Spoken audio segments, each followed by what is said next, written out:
आप लगातार देख रहे हैं आपकी बार किसकी सरकार और हम प्रस्तुत कर रहे हैं आपके सामने न्यूज नेशन का ओपिनियन पोल जो देश के पूरे मूड को आपके सामने प्रस्तुत कर रहा है।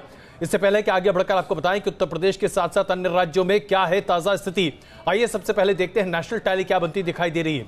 क्योंकि अगर आज चुनाव हो जाए तो हमारे ओपिनियन पोल के आधार पर यह सीटों का आंकड़ा सामने आ सकता है, यानी कि भारतीय जनता पार्टी गठजोड़ के खाते में 278 सीटें जा सकती हैं, जिसके आधार पर वो अपनी सरकार बना सकती हैं। कांग्रेस गठजोड़ के खाते में 128 सीटें जा सकती हैं और अन्य के खाते में 137 सीटें।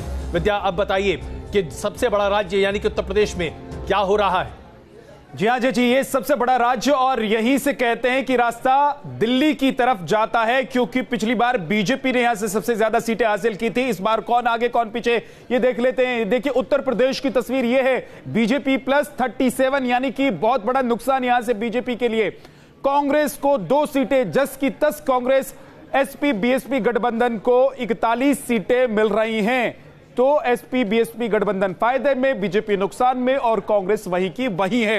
लेकिन उत्तराखंड में किसको कितनी सीटें मिल रही हैं, कौन सी पार्टी आगे है, कौन सी पार्टी पीछे है? देखिए बीजेपी को 5 सीटें मिल रही है, कांग्रेस खाता नहीं खोल पा रही है, अन्य के खाते में कुछ है ही नहीं। उत्तराखंड में 5 सीटें, तो यह तस्वीर उत्तराखंड की है। यहां पर बीजेपी को 5 सीटें मिल रही हैं। अब की बार किसकी सरकार में? अगला राज्य है हिमाचल प्रदेश, यहां पर 4 सीटें देखिए बीजेपी को जा रही हैं हिमाचल प्रदेश में, यानी कि एक तरीके से बीजेपी पूरी की पूरी जमीन अपने नाम कर रही है, तमाम सीटें अपने नाम कर रही है। पंजाब में आपको बताते हैं कि कौन सी पार्टी को कितनी सीटें मिल सकती हैं। हमारा ओपिनियन पोल क्या कहता है?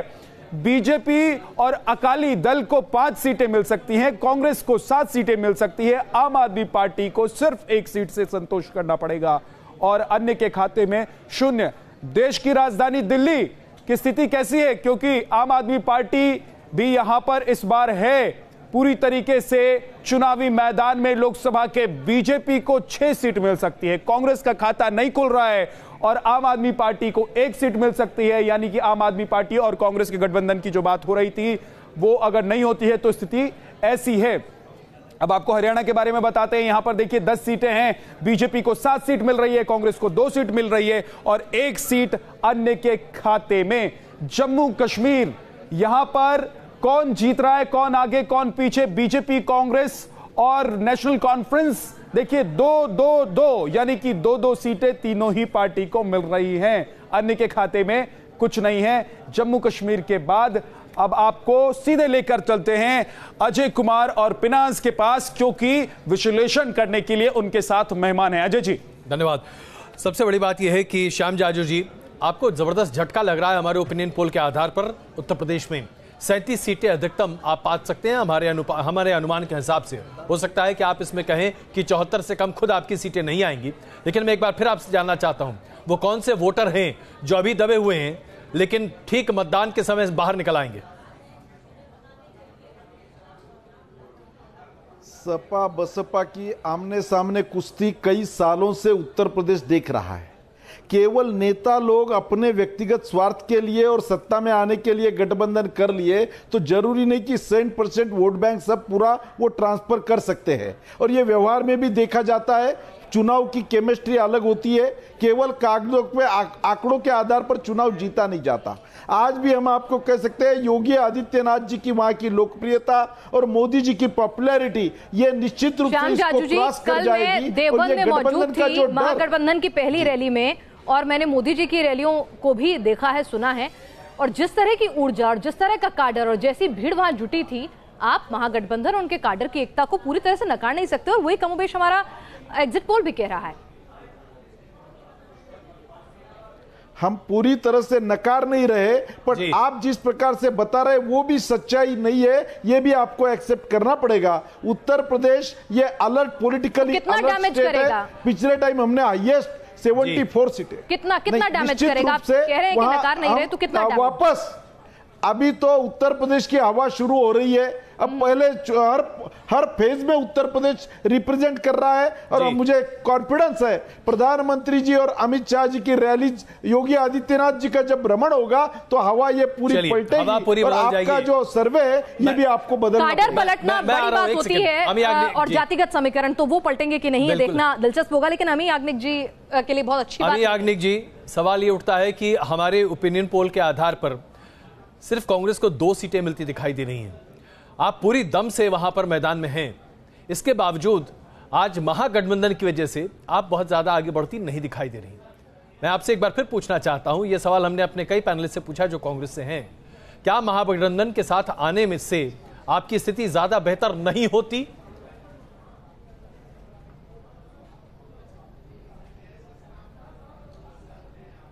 देखिए, अभी तो ये ओपिनियन पोल है जी, और जिस तरह कांग्रेस ने कैंपेन किया है यूपी में, और जिस तरह आज उनकी सरकार है जो आदित्यनाथ जी की है, और उनका जो नॉन परफॉर्मेंस रहा है वहाँ पे, और सेंट्रल में मोदी गवर्नमेंट का जो रहा है नॉन परफॉर्मेंस, तो ये शायद जो आप कह रहे हैं वो सही नहीं है, क्योंकि लोग इस बार जान गए कि इनकी बातों में कोई दम नहीं है, वो परफॉर्म नहीं कर सकते, वो कहते कुछ है और करते कुछ है। तो जो इतने वायदे उन्होंने 2014 में किए थे उनमें से एक को भी पूरा नहीं किया है।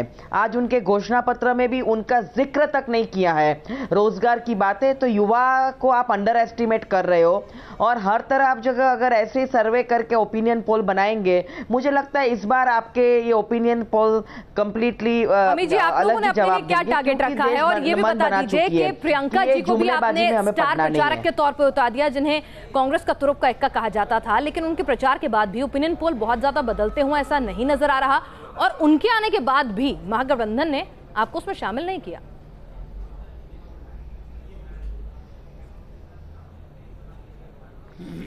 नहीं, देखिए, मैंने जो कहा मैं फिर से दोबारा दोहराऊंगी कि जो आपके ओपिनियन पोल के नतीजे, बहुत जल्दबाजी आपने कर ली है, और आप जरा रुकिएगा, क्योंकि देश ने अपना मिजाज बना लिया है। मैंने 3 बातें बताई, वो तीनों बातों पे बिल्कुल सरकार विफल है, चाहे वो महिला सुरक्षा की बात हो, और यूपी में तो आपने देखा है कि क्या हुआ है। अब जो रैली थी आदित्यनाथ जी, तो पहली लाइन में 12 एक्यूज बैठे हुए थे जिन पे ये केस लगा हुआ है। तो ये आप बता रहे हैं कि हम तो लॉ एंड ऑर्डर का कोई मान नहीं रखेंगे, हम विमेन सेफ्टी को मानते नहीं है, हम बेरोजगार को कुछ इतना खराब है, तो आपका टारगेट क्या है? हमारा एग्जिट पोल अगर जल्दबाजी है तो आपका टारगेट क्या है? चलिए अमित जी, हम आपके पास वापस आते हैं। मैं क्षमा चाहता हूं, मैं आपको बीच में रोक रहा हूं, लेकिन अजीज खान साहब, 41 सीटें गठबंधन के आधार पर हमें लगता है कि आप और बीएसपी एक साथ ला सकते हैं, लेकिन ये आंकड़ा आपका कहीं ज्यादा हो सकता था अगर आप कांग्रेस को साथ ले चलते। आप कांग्रेस को उत्तर प्रदेश से बाहर रखने की इतनी आपको लालसा है, क्या वजह है कि आप कांग्रेस को साथ नहीं रखना चाहते? क्या दिक्कत है आपको कांग्रेस के साथ?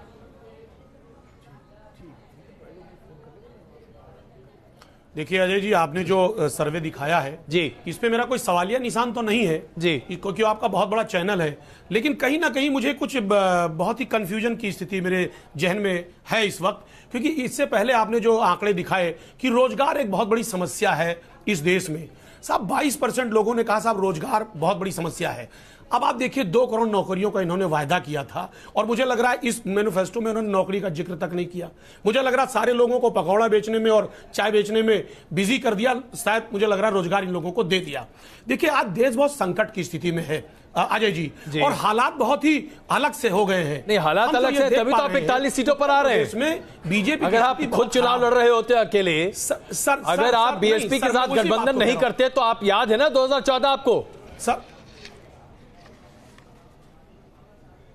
सर मैं उसी मुद्दे पे आ रहा था। सर मुझे मौका दें अजय जी, मैं लगातार वेट कर रहा था, मैंने बहुत इंतजार किया है आपके बिल्कुल अपने रिएक्शन का। प्लीज मुझे कुछ मौका दे। देखिए देश भाषण से नहीं चलता अजय जी, देश भाषण से नहीं चलता। उत्तर प्रदेश की जो दिशा है, उत्तर प्रदेश जो है इस देश की दिशा को तय करने जा रही है, और देश में एक नए प्रधानमंत्री की तलाश है, क्योंकि देश एक नए प्रधानमंत्री को चाह रहा है। आप देखिएगा जिस तरीके से बीजेपी का टोटल कोशिश रहा है राष्ट्रवाद और तमाम तरीके की बातें, सिर्फ ध्रुवीकरण करने का। नया प्रधानमंत्री अखिलेश यादव है या मायावती है? रोजगार की बात नहीं की, किसानों का कोई प्रधानमंत्री आपके हिसाब से अखिलेश यादव है या मायावती जी है?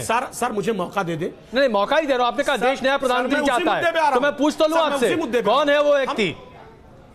राहुल गांधी को तो आप काउंट नहीं कर रहे हैं। दो राय नहीं, राहुल गांधी को तो आप काउंट नहीं कर रहे हैं, लेकिन माननीय मोदी जी नहीं होंगे। नहीं, कोई भी होगा लेकिन माननीय मोदी जी कोई भी क्यों होगा? आप साफ साफ बताइए ना। बात आपने जो नेताजी को प्रधानमंत्री बनते देखना चाहते हैं कि नहीं आप? सर मैं उसी मुद्दे पे आ रहा हूं। उनका जो सपना टूटा था उसे पूरा करते हुए देखना चाहते हैं। आइए साहब, मैं उसी खान साहब जी, मैं क्षमा चाहता हूं, आपको बीच में टोक रहा हूं क्योंकि वक्त कम है, इसलिए जल्दी जवाब चाहिए, संक्षेप में मौका दीजिए जी। सर 30 सेकंड मुझे दे दे, 30 सेकंड दे दे सर मुझे 30 सेकंड। मैं कह रहा था साहब कि कांग्रेस जो है ये 19 का चुनाव नहीं लड़ रही है उत्तर प्रदेश में, ये अपने संगठन को मजबूत कर रही है, ये आगे के चुनाव की तैयारी कर रही है। मेरा सुझाव ये रहा कांग्रेस के लिए कि उत्तर प्रदेश में जो ताकत लगा रही है कांग्रेस, बीजेपी को बेनकाब करने के लिए दूसरे प्रदेशों में काम करे। और इसका जवाब हम अमित जी से लेंगे, लेकिन श्याम जाजू जी, ये जो 35 से 40 सीटों का नुकसान हो रहा है उत्तर प्रदेश में, और कई जगह आप ऑलरेडी पीक पर अपना परफॉर्मेंस दे चुके हैं, गुजरात की बात करें, मध्य प्रदेश, राजस्थान की बात करें, तो ये जो सीटें कटेंगी इनकी भरपाई कहां से होगी, कैसे पहुंचेंगे मोहम्मद के आंकड़े तक? मैंने इसके पहले भी आपको कहा, उड़ीसा, वेस्ट बंगाल और नॉर्थ ईस्ट, ये तीनों हमें ऐड करने वाले स्टेट है। तमिलनाडु में जो हमारा गठबंधन हुआ है वो हमें बहुत अच्छे तरह से कंट्रीब्यूट करने जा रहा है। और पूरे देश में आज सेंट्रल का लीडर देखने के लिए, आज जो आप सपा वालों को सवाल पूछ रहे थे, किसी के पास सेंटर का नेता नहीं है। सर्वाधिक लोकप्रिय नेता देश का आज हमारे पार्टी में है, हमारा नेतृत्व कर रहे हैं, यह हमारी सबसे बड़ी एसेट है। केडर पार्टी हमारी है। तो इस सब बातों के आधार पर पिछले चुनाव में लोगों ने सीएम नरेंद्र मोदी देखे थे, इस बार लोगों ने पीएम नरेंद्र मोदी देखे। उपलब्धियां, ये बहुत बड़ी उपलब्धि है। कई विरोधाभास की स्थिति निकल कर आती है। याद कीजिए 2004 का वो वक्त जब देश में अटल बिहारी वाजपेयी का डंका बज रहा था, उनके मुकाबले कोई भी लोकप्रिय नेता नहीं था, लेकिन क्या हुआ हम सब जानते हैं। लेकिन आप हमारे साथ आए, आपने अपना वक्त दिया, बहुत धन्यवाद। विनोद जी, भारतीय जनता पार्टी का पिच बड़ा क्लियर है, लेकिन मैं एक बात नहीं समझ पा रहा, समाजवादी पार्टी हर मौके पर सिर्फ एक नसीहत दे रही कि कांग्रेस यूपी छोड़ दे, कांग्रेस यूपी छोड़ दे, ये कहती है समाजवादी पार्टी। आरजेडी बोलती है कांग्रेस बिहार छोड़ दे, टीएमसी बोलती है कि कांग्रेस पश्चिम बंगाल छोड़ दे। ऐसा लगता है कि सब लोग चाहते हैं कि कांग्रेस देश ही छोड़ दे। मोदी जी का तो सपना था कांग्रेस मुक्त भारत, सपना था कांग्रेस मुक्त भारत का जी, मोदी जी का, अमित शाह जी का। हालांकि वो तो 3 राज्यों में जो जीत हो गई कांग्रेस की, उससे वो खटाई में पड़ गया। लेकिन मैं दरअसल ये सारे जिनके आपने नाम लिए, चाहे वो ममता बनर्जी हो, चाहे समाजवादी पार्टी हो, बहुजन समाज पार्टी हो, ये सब कांग्रेस की जमीन पर ही खड़े हैं जी। तो चूंकि कांग्रेस की जमीन पर खड़े हैं तो इनको इनके अंदर से एक डर भी है कि अगर कांग्रेस मजबूत होगी तो उनकी जमीन खिसकेगी।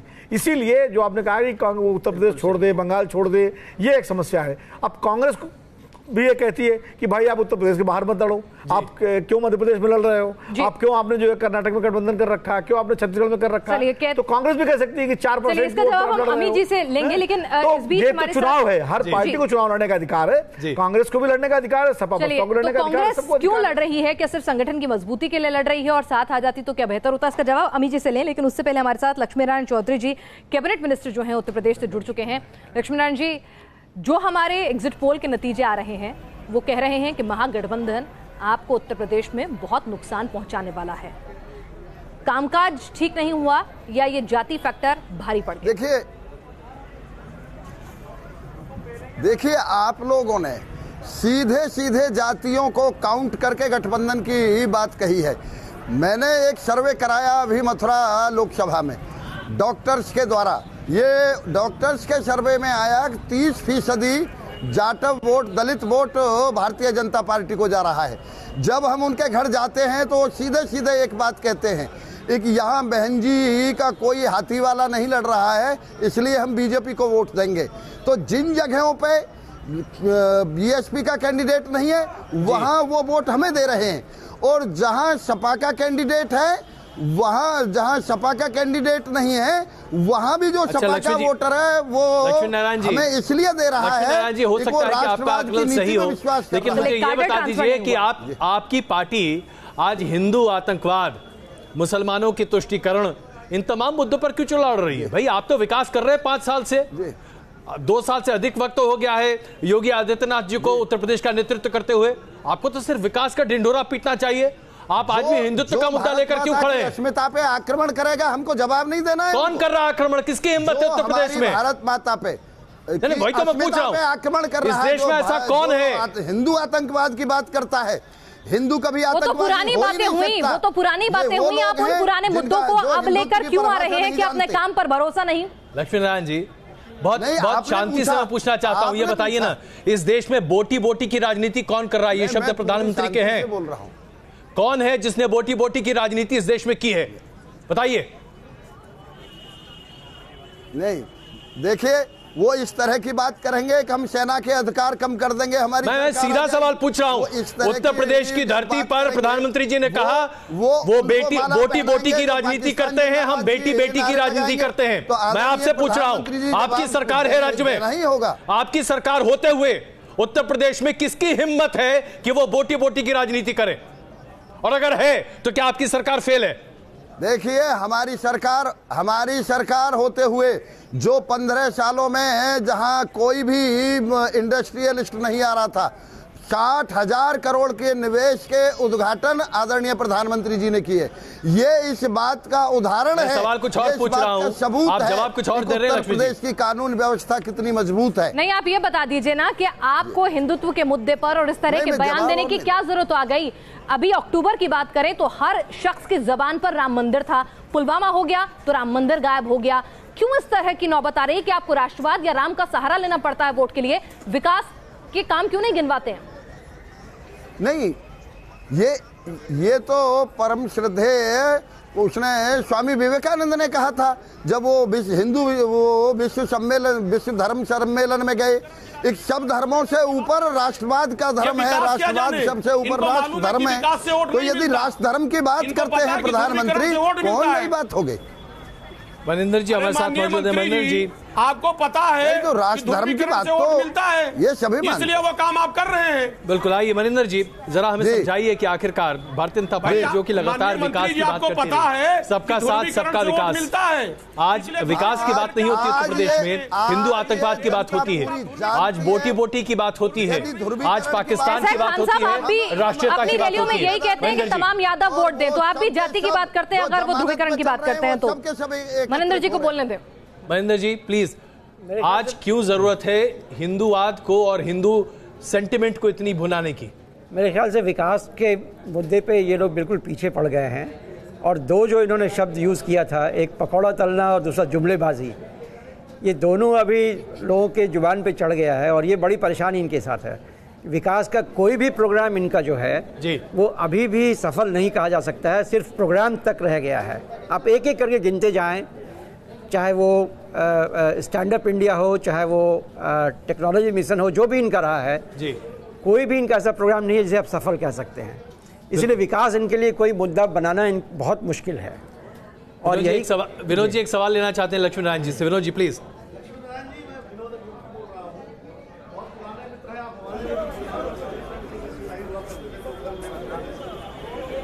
ये बताइए कि अभी जब हेमा जी ने नामांकन कराया, हेमा मालिनी जी ने, और योगी आदित्यनाथ जी भी थे, आप सब लोग भी थे, उनकी जो सभा हुई उसमें इतनी भीड़ कम क्यों आई? जो सारा टेलीविजन पे जो फुटेज दिखाई पड़ा तो काफी कम था। अगर इतना उत्साह लोगों में है तो वहां तो मैदान पूरा भर देना चाहिए था। ये खाली खाली कुर्सियां क्यों दिखाई पड़ रही थी?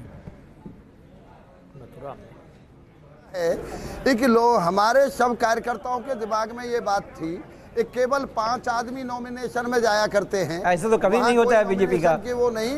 और ये बात नहीं, आज हेमा जी की मीटिंग हुई है छाता क्षेत्र में, किसी भी मीटिंग में आपके मीडिया वाले बहुत लोग थे, किसी भी मीटिंग में 5,000, 4,000, 3,000 से कम आदमी नहीं थे। जो स्थानीय मीटिंग थी, हेमा जी का आकर्षण इतना बड़ा आपको लगता है कि बहुत मैं आपको ये भी बता दूं कि मैं हेमा मालिनी के साथ उनके कैंपेन में उनके साथ जा रही थी, और उस पूरे कैंपेन में लोगों की उनसे शिकायत थी कि वो अपनी एसी गाड़ी से भी नीचे नहीं उतर रही हैं। लोग जबकि धूप में उनका इंतजार कर रहे थे, और लोगों की शिकायत थी कि वो 5 साल मुंबई में ही बैठी रही। हालांकि साथ ही मोदी जी के लिए लोगों में विश्वास भी था, लेकिन हेमा जी से नाराजगी साफ तौर पर थी। मैं मना नहीं कर रही हूँ कि मोदी जी के प्रति विश्वास था।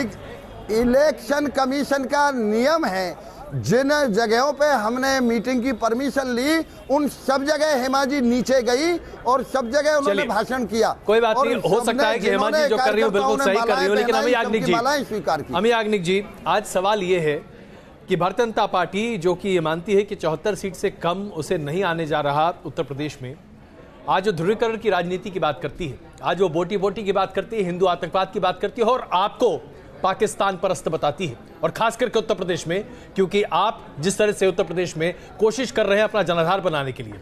हमें याद नीचे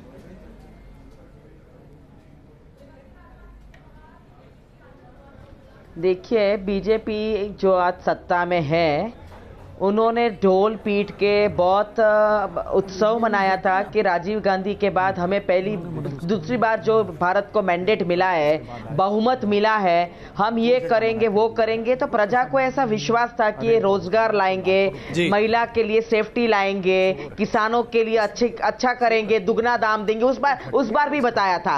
और इतना सारा वायदे, इतने सारे वायदे किए थे। वो 15 लाख का वायदा किया था और हर एक के खाते में 125 करोड़ जनता के खाते में।